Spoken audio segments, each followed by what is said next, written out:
አዲሱን ፕሮጀክት አሸንፌ በጣም ደስ ይላል። አመሰግናለሁ።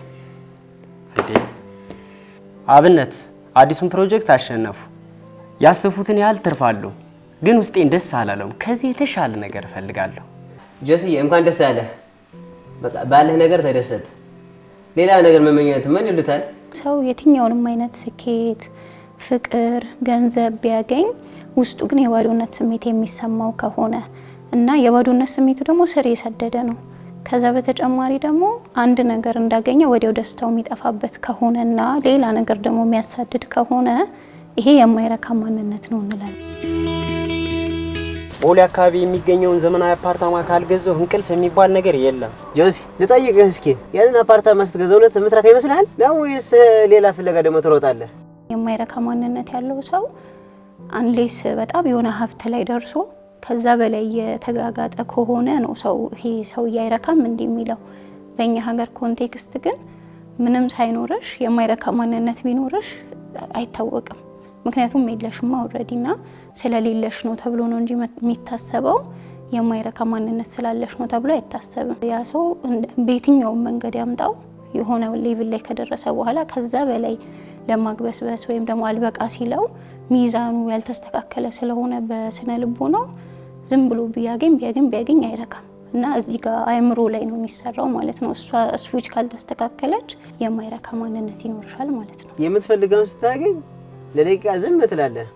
ወዲያው ግን አልበቃኝም፣ አልጠገብኩም የሚል ድምጽ ደግሞ ውስጥ ላይ ይመጣል። ስለዚህ እሳቤህን አስተካክል።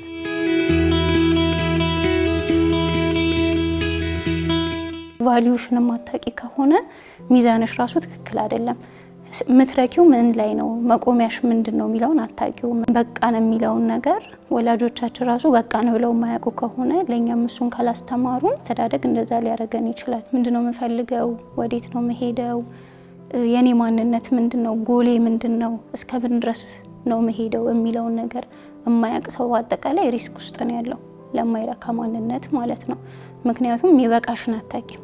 ይበቃሽን ካላወቅሽ ደግሞ የማይረካ ማንነት ውስጥ የመግባት እድልሽ ከፍተኛ ነው።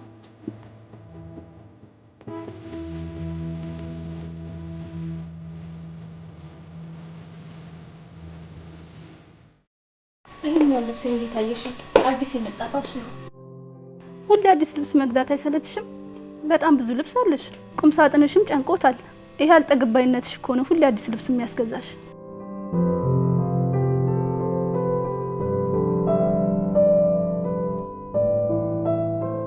ራስሽን በንጽጽር ውስጥ የምታገኙ ከሆነ በተደጋጋሚ ከንጽጽር አልፎ ደግሞ ቅናት የሚኖርብሽ ከሆነ በሰው ደስታ መደሰት የሚያቀተሽ ከሆነ ሰልፍ ወርዝሽ ለራስሽ አመለካከት እኔ አልጠቅምም ምን ያልረባም የሚል አይነት አመለካከት ውስጥ ካለሽ ሪስክ ውስጥ ነው ያለው የማይረካ ማንነት ውስጥ ለመግባት።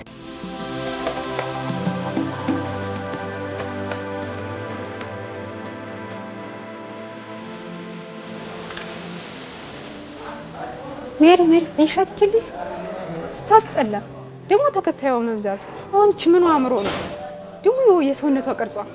እኔ አላምርም እንደዚህ ከሷ 10 እጥፍ አላምርም። እየትም ደግሞ ጸጉር ስታይሉ በስማ ለምን ሶሻል ሚዲያ ላይ ከምታያቸው ሰዎች ጋር ራስሽን ታነጻጽሪያለሽ? እሷንስ ለመምሰል ለምን ትሞክሪያለሽ? የማይረካ ማንነት ያላቸው ሰዎች ለራሳቸው የሚሰጡት ዋጋ የወረደ ነው። ኢንተርናሊ በሳይኮሎጂው ካየነው ሰልፍ ወርዛቸው በጣም የወረደ ነው። ለዛ ነው የተለያየ ነገር በመያዝ ሰልፍ ወርዛቸውን አታች የሚያደርጉት ከቁሳቁስ ጋር ነው ማለት ነው። እና ቁሳቁሱ ነው የነሱን ሚዛን የሚያወጣው። ካላቸው ጥሩ ነኝ ይላሉ፣ ዘሞመንት ሳይኖራቸው ሲቀር ደግሞ ሰልፍ ኮንፊደንሳቸው በጣም ይወርዳል ማለት ነው። እቺ ቀሚስ ውስጥ ትንሽ ሰፋኝ፣ ምን ላድርገው በእናትሽ? ወይኔ ኮኔ ልውሰደው? ለምን ብዬ ነው የምሰጥሽ? ለራሴ አይደል እንደ ገዛውት ለራስሽ መግዛት ነው። ይጫውንስ አበዛሽ። ጓደኛሽ ስለሆንኩ ነው። ደግሞ ቁም ሳጥኑን ነው የሚያጣብበው። ነገሩን እኔ ጥፋተኛው በቃ ተይ።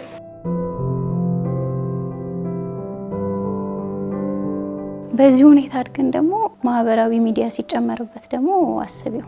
አሁን ሶሻል ሚዲያ ደግሞ ንጽጽሩን የባሰ ያጎለዋል ማለት ነው። አንቺ አንድ ልብስ ገዝተሽ ደስ ብሎሽ ወደ ቤትሽ ገብተሽ ሶሻል ሚዲያ ላይ ስትገቢ ግን አንድ 5 ሻንጣ ገዝቻለሁ እየለካው አሳያችኋለሁ የሚል ቪዲዮ ስታይ ንጽጽሩ በቃ ይጎላል ማለት ነውና ሚዛንሽ ትክክል ስላልሆነ ከሷ አንፃር እኔ የለኝም የሚለው ነገር ነው። ስለዚህ የማይረካ ማንነቱ ይመጣል። ባለሽ ነገር እንዳትደሰች ያደርግሻል ማለት ነው። ቦሌ አካባቢ የሚገኘውን ዘመናዊ አፓርታማ ካልገዛው እንቅልፍ የሚባል ነገር የለም። በውጭ ሀገርም ያሉ ሰዎችን ስናይ ሚሊዮነር ቢሊዮነር እየተባሉ በጣም ብዙ ነገር ይሰበስባሉና አልጠግባይነት እንደሆነ የምታውቂው አግኝታውትም እርካታ የምንለው ነገር አለ አይደል? ደህንነት ይሰማሻል። ያንን ነገር ሼር ለማድረግ ፈቃደኛ ትሆኛለሽ። የማይረካ ማንነት ካለሽ ግን ሼር ለማድረግ ራሱ ፈቃደኛ አትሆኝም። ከዛ በላይ ነው ሁሌ ማለት ነው የምትሮጪው እና መቼ እንደምትኖሪ ራሱ አይታወቅም። ምክንያቱም ሁሌ ያንን ነገር በማሳደድ ውስጥ ስለሆንሽ ማለት ነው።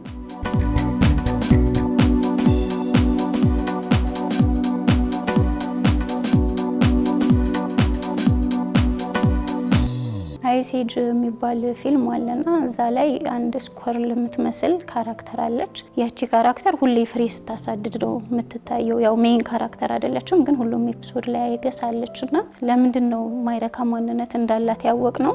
አንደኛ አካሄዷ ትክክል አይደለም። የማይረካ ማንነት ያላቸው ሰዎች አካሄዳቸው ትክክል አይደለም ማለት ጉዳያቸው አይደለም። አንቺን ሳክሪፋይስ ማድረግ ካለባቸው ለራሳቸው ግብ ሳክሪፋይስ አድርገውሽ ነው የሚሄዱት። ህይወታቸውን አደጋ ላይ ጥለው ነው ያንን ነገር ለማግኘት የሚሄዱት። አሁን ከያዝሽው ስልክ አንቺ ትበልጫለሽ አይደለ? ከምትይዙ መኪና አንቺ ትበልጫለሽ። ነገር ግን ራስሽን አተሽ ነው እነዛን ነገሮች ለማግኘት የምትሄጁ። ይሄም ካራክተር ፍሬዋን ሲያይና ሲያሳድድ ራሱን በጣም አደጋ ውስጥ ይከታል። ያው እንደ ኮሜዲክ ነገር አድርገው ነው ፊልሙ ላይ የሰሩትና መተው ይረግጡታል ስለማያይ ማለት ነው። በዙሪያ ያለውን ነገር ገደል ውስጥ ይገባል፣ ይወረወራል፣ የሆነ ነገር ይወስድበታል እና ይሄ ሁሉ የሚያሳየው ምንድነው? የመቅበዝበዝ ስሜት ውስጥ ሆኖ ነው ያቺን ፍሬ የሚያሳድደው እና ሲያገኛት ደግሞ ተመስገን ብሎ ሲያጣጥም ይዞ ዞር ሲል አታዩም። በቃ ከዛ በሆነ ነገር ያጣውና ድጋሜ ደግሞ ማሳደድ ውስጥ ይገባል። በጣም ብቸኛ ነው ያ ካራክተር። ያ ሁሉ መንጋ እያለ እነሱ ያወራሉ፣ ይጫወታሉ። እሱ ሲያወራም የለም፣ ብቸኛ ነው የሚሆነው።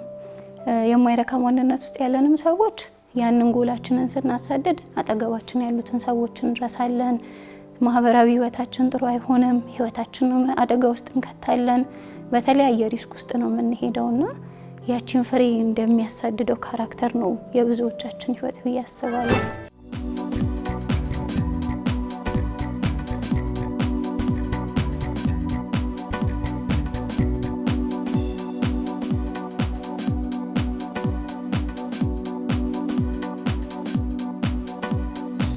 በዚህ በማይረካ ማንነት ምክንያት ትዳራቸውን የፈቱ ከቤተሰቦቻቸው የተገለሉ በጣም ብዙ ሰዎች አሉ።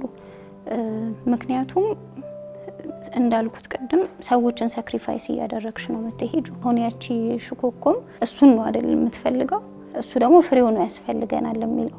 ትዳርም ላይ ሲመጣ እንደዛ ነው። ሚስትየው አሁን ባሌን ነው የምፈልገው፣ እሱን ነው የምፈልገው ነው የምትለው። እንደ ሰው በቃ አብሯት እንዲሆን ጊዜ እንዲያሳልፍ ነው የምትፈልገው። በእርግጥ ስራ ነው እኮ 24 ሰዓት ከሷ ጋር እንደማይሆን ታውቃለች። ግን ጊዜ ስጠኝ ስትለው እሱ ደግሞ መኪናው ነው የሚያስፈልገን፣ ቤቱ ነው የሚያስፈልገን፣ የሆነ ጀልባ መግዛት ነው የሚያስፈልገን፣ የሆነ ደሴት መግዛት ነው የሚያስፈልገን እያለ እሷን ይተዋታል ማለት ነው። በዚህ ምክንያት ያው ትተው ይሄዱ አሉ አክቹአሊ በትክክል ማለት ነውና እቺ ሽኮኮ በጣም በትክክል ሪፕሬዘንት ታደርጋለች ማለት ነው።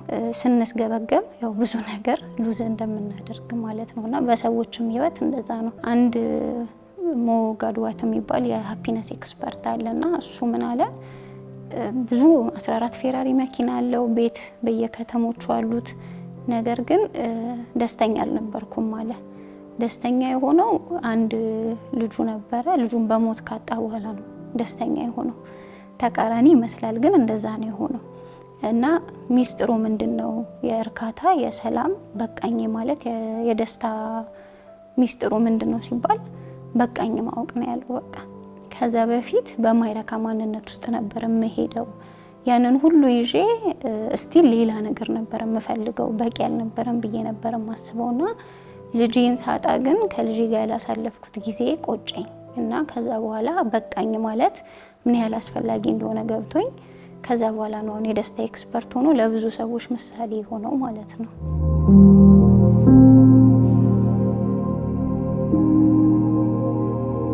መፍትሄዎቹ የመጀመሪያው ያው ማንነትን ማወቅ ይመስለኛል። ሌላኛው ነገር ራስሽ ላይ አክቲቭሊ መስራት ያስፈልጋል። እንዳልኩት በንጽጽር ውስጥ ስለሆነ የምናድገው ቆም ብለሽ አንቺ የሆነ ሰዓት ላይ ያንን ነገር ማስተካከል አለብሽ። ይሄ አሁን የሚመስለን ውስጣችን ባዶነት ሲሰማው በውጪ ነገር መሙላት እንደምንችል ነው የምናስበው እና ማቴሪያል የምናበዛው እቃ የምናበዛው ማናዳረሳቸውን ብዙ ጓደኞች የምንይዘው ከውጪ ባለ ነገር መሙላት የምንችል ስለሚመስለን ነው። ነገር ግን ቆም ብለሽ ራስሽ ውስጥሽ ላይ ያለውን ነገር ስነ ልቦናዊ ክፍተት ስለሆነ እዛ ላይ ነው መሰራት ያለበት ማለት ነው። ሌላኛው መፍትሄ የአስተሳሰብ ለውጥ ነው። የአስተሳሰብ ለውጥ ማለት ከዚህ በፊት ስታይ የሚሰሙሽን ስሜቶች ሆን ብለሽ በአዳዲስ ነገሮች መተካት ያስፈልጋል። አፈርሜሽን እንደምንለውም ሊሆን ይችላል። አሁን ለምሳሌ እንትና እንደዚህ ያርጋልሽ ስለዚህ እኔም እንደዚህ ላርግ የሚል ከሆነ ከዚህ በፊት የነበረሽ አካሄድ እንትና እንዲያርጋልሽ ማለት እኔ እንዲህ ማድረግ አለብኝ ማለት አይደለም። የኔ አካሄድ ግን ይሄ ነው፣ ከሷ መማረው ነገር ካለ ደግሞ ወስዳለሁ ወደሚለው ተቀይረዋለሽ ማለት ነው። ባለሽ ነገር አታመሰግኝም? ሁሌ ጎደለኝ ማለት ሳይሰለችም? ምስጋና ባለበት የማይረካ ማንነት ሊኖር አይችልም። ወደኛ ሀገር ኮንቴክስት ሲመጣ ትንሽ ምስጋና ላይ መጠንቀቅ ያለብን እኔ ተመስገን ነው ምናምን ብለን ይሄ ለስንፍናችንም አንዳንዴ እንጠቀምበታለን። ላለመስራት ተጨማሪ ነገር ላለማግኘት እናደርገዋለን እና እሱ ከሆነ ትንሽ ጥሩ አይደለም እና የማይረካ ማንነቱም ሲለጠጥ ጥሩ አይደለም። ምስጋናውም በጣም መለጠጥ የለበትም። ነገር ግን ሁለቱን ደግሞ ማመጣጠም ቢቻል ጥሩ ነው። ላለሽ ነገር ታመሰግኛለሽ፣ ለሌለሽ ደግሞ በመቅበዝበዝ ሳይሆን በአምቢሽን ወይንም ከውስጥሽ ባለ ጥሩ መነሳሳት ጎል አውጥተሽ ትሰሪያለሽ ማለት ነው።